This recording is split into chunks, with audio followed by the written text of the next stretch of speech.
கர்த்தருடைய நாமம் மகிமைப்படுவதாக. இன்றைக்கு தேவன் நமக்கு கொடுக்கிற வேதவசனம், ஒரு மனிதன் தன் பிள்ளையை சுமந்து கொண்டு போவது போல நீங்கள் இவ்விடத்திற்கு வருகிற வரைக்கும் நடந்து வந்த வழிகள் எல்லாவற்றிலும் உங்கள் தேவனாகிய கர்த்தர் உங்களை சுமந்து கொண்டு வந்ததை கண்டீர்களே.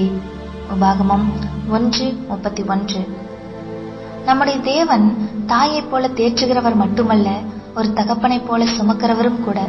இஸ்ரவேல் ஜனங்களை ஒரு மனிதன், அதாவது ஒரு தகப்பன் தன் பிள்ளையை சுமந்து கொண்டு போவது போல இப்பொழுது இருக்கிற யோர்தானின் இக்கரை வரை அவர்கள் நடந்து வந்த எல்லா வழிகளிலும் தேவனாகிய கர்த்தர் சுமந்து கொண்டு வந்தார்.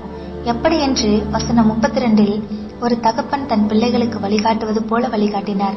இரவின் குளிர்க்கும் வெளிச்சம் காட்ட அக்கினி ஸ்தம்பமாகவும், பகலில் தன் பிள்ளைகள் வனாந்திரத்திலே வெயிலின் தாக்கத்திலே கஷ்டப்படுவார்களே என்று ஏசி போன்ற மேகஸ்தம்பமாகவும் இயேசு அப்பா இஸ்ரவேல் ஜனங்களுக்கு முன் சென்றார். அது மட்டுமல்ல, வனாந்திரத்திலே ஜனங்கள் தங்கள் தகப்பனை அநேக முறை கோபப்படுத்தினார்கள், முறுமுறுத்தார்கள்.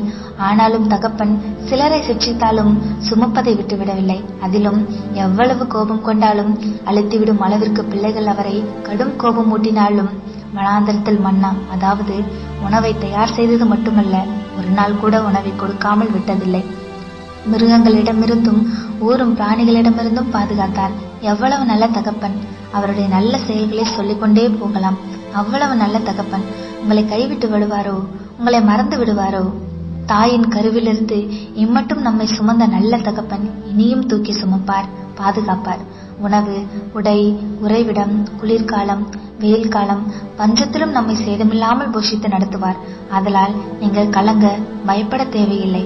ஒரு பாடல் வரிகள் இப்படியாக: என்னை சுமப்பதினால் இறைவா உம் சிறகுகள் முறிவதில்லை, அள்ளி அணைப்பதினால் இறைவா உம் அன்பு குறைவதில்லை. இப்படியே அவரை பாடி தகப்பனுடைய உறவில் தினமும் அகமகிழ்வோம். ஒரு குறையும் தகப்பன் வைக்கவே மாட்டார். ஆமேன். நாம் ஜெபம் செய்வோம். அன்புள்ள இயேசப்பா, ஒரு நல்ல தகப்பனாக தாயின் கருவிலிருந்து என்னை சுமந்து வந்தீர். ஒரு குறைவில்லாமல் நடத்தினீர். இனியும் என்னை சுமப்பீர், குறைவில்லாமல் நடத்துவீர். அதற்காய் ஸ்தோத்திரம். இயேசுவின் நாமத்தில் ஜெபிக்கிறோம் எங்கள் நல்ல தகப்பனே. ஆமேன். கர்த்தர் உங்களை ஆசீர்வதிப்பாராக.